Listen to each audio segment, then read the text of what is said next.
Hi, welcome to YoYo TV రాజకీయ చదరంగం.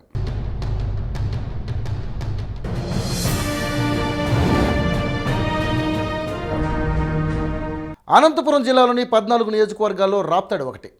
గత ఎన్నికల్లో జిల్లాలో అత్యధిక స్థానాలు గెలుచుకున్న తెలుగుదేశం పార్టీ ఈ స్థానాన్ని కూడా గెలుచుకుంది. ఆ పార్టీ తరపున పరిటాల సునీత ఇక్కడ విజయం సాధించారు. వైసీపీ నేత తోపుదుర్తి ప్రకాష్ రెడ్డిపై ఆమె గెలుపొందారు. వరుసగా 2 సార్లు ఓడిపోయినా ఆయన ఈసారి ఎలాగైనా గెలవాలని భావిస్తూ గట్టి ప్రయత్నం చేస్తున్నారు.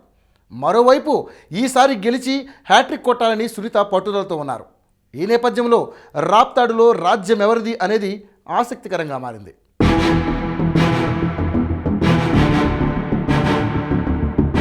అనంతపురం జిల్లాలో అందరినీ ఆకర్షిస్తున్న నియోజకవర్గాల్లో రాప్తాడు ఒకటి. 2008 నియోజకవర్గ పునర్విభజనలో భాగంగా ఈ సెగ్మెంట్ కొత్తగా ఏర్పడింది. అంతకుముందు పెనుగొండలో కొన్ని మండలాలు, అనంతపురంలోని మండలాలు కలయికగా ఈ నియోజకవర్గం ఏర్పడింది. ఆత్మకూరు, రాప్తాడు, కనగానపల్లి, సీకేపల్లి, రామగిరి, అనంతపూరు రూరల్ మండలాలు ఇందులో ఉన్నాయి. ఇక్కడి ఓటర్లు దాదాపు 1,65,000 మంది. 2009లో ఇక్కడి తొలిసారి ఎన్నికలు జరగ్గా టీడీపీ నుంచి బరిలో దిగిన పరిటాల సునీత కాంగ్రెస్ అభ్యర్థి తోపుదుర్తి ప్రకాష్ రెడ్డిపై కేవలం 1,700 ఓట్లతో గెలుపొందారు. ఇక 2014లో ప్రకాష్ రెడ్డి వైసీపీ అభ్యర్థిగా పోటీ చేయగా టీడీపీ నుండి పోటీ చేసిన సునీత తన ఆధిక్యత పెంచుకుని దాదాపు 8,000 ఓట్లతో గెలుపొందారు. దీంతో మరోసారి విజయం సాధించి హ్యాట్రిక్ కొట్టాలని సునీత ఎలాగైనా విజయం సాధించి అసెంబ్లీలో అడుగుపెట్టాలని తోపుదుర్తి భావించడంతో ఇక్కడ రాజకీయం ఆసక్తికరంగా మారింది. 2009 నుంచి వరుసగా 2 సార్లు గెలిచిన సునీత ప్రజలకు అందుబాటులోనే ఉంటారు. అయితే మంత్రిగా ఎన్నికైన తర్వాత ఆమె కార్యకర్తలకు దూరమయ్యారన్న వాదన కూడా లేకపోలేదు.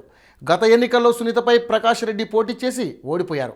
వరుసగా 2 సార్లు ఓడినా నియోజకవర్గంలో ఆయనకు పట్టు మాత్రం తగ్గలేదు. అయితే ఆయన దూకుడు వలన పలు కేసుల్లో ఇరుక్కున్నారు. దీంతో వైసీపీ అధినేత జగన్ ఆయన్ని తప్పించే ప్రయత్నాల్లో ఉన్నట్లు వార్తలు వస్తున్నాయి. అయితే ప్రకాష్ రెడ్డి అభ్యర్థి అయితే పాత ప్రత్యర్థులే మరోసారి ఢీకొట్టడం ఖాయం.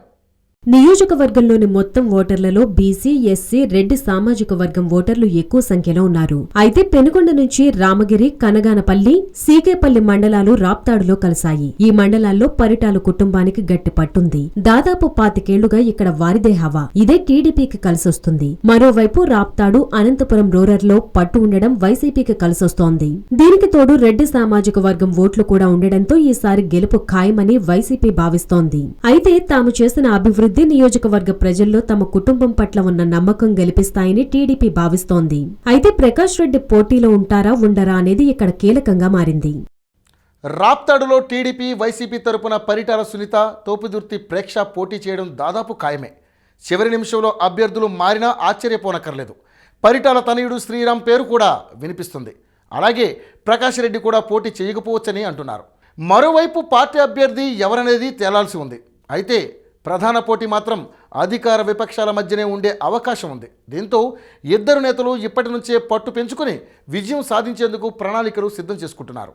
గత ఎన్నికల్లో సునీత 7,000 పైచిలుకు ఓట్లతో గెలుపొందారు. జిల్లాలో టీడీపీ గాలి బలంగా ఉండడంతో పాటు నియోజకవర్గంలో వ్యక్తిగతంగా పరిటాల కుటుంబానికి ఉన్న బలం కారణంగా పరిటాల గెలుపు సులువైంది. అయితే ఈసారి అనంతపురం జిల్లాపై ప్రత్యేక దృష్టి పెట్టిన జగన్ గెలుపు గుర్రాలను సిద్ధం చేస్తున్నారు. అందులో భాగంగా రాప్తాడులో విజయం సాధించడం లక్ష్యంగా పెట్టుకున్నట్లు తెలుస్తోంది. మరోవైపు ప్రకాష్ రెడ్డి వర్గం అన్ని గ్రామాల్లోనూ తిరుగుతూ గెలుపు కోసం తీవ్ర ప్రయత్నాలు చేస్తున్నారు. మరోవైపు ఇక్కడ జనసేన కూడా పోటీ చేయడం ఖాయమని తెలుస్తోంది. పవన్ సామాజిక వర్గ ఓటర్లు కొద్ది మేరున్నారు. అలాగే అనంతపురంపై పవన్ ప్రత్యేక శ్రద్ధ చూపుతున్న నేపథ్యంలో ఆ పార్టీ అభ్యర్థి బరిలో ఉండొచ్చు. దీంతో త్రిముఖ పోటీ జరగడం పక్కా అని చెప్పొచ్చు. గత 2 పర్యాయాలు గెలవడం, నియోజకవర్గంలో అందుబాటులో ఉండడం, దీనికి తోడు కుటుంబానికి తోడుగా ఉండే ఓటు బ్యాంకు తనకు కలిసి వస్తాయని సునీత భావిస్తున్నారు. అయితే 10 ఏళ్లు ఎమ్మెల్యేగా ఉన్న పరిటాల సునీత పెద్దగా అభివృద్ధి చేయకపోవడం తనకు లభిస్తుందని, ప్రజల్లో మద్దతు బాగా లభిస్తుందని వైసీపీ నేతలు చెబుతున్నారు. మరోవైపు జనసేన కూడా ఇక్కడ పోటీ ఇవ్వాలని భావిస్తుంది. ఈ నేపథ్యంలో రాప్తాడులో రాజ్యం ఎవరిది అనేది ఆసక్తిగా మారుతుంది. సో ఫ్రెండ్స్, చూశారు కదా ఇవాల్టి రాజకీయ చదరంగం. వచ్చే రాజకీయ చదరంగంలో మళ్ళీ మీ ముందుంటా. Until then keep watching yoyo TV channel. Hello, మిమ్మల్నే యోయో టీవీ యాప్ డౌన్లోడ్ చేసుకున్నారా? ఇంకా లేదా? మీ యాప్ స్టోర్కి వెళ్ళి వెంటనే డౌన్లోడ్ చేసుకోండి.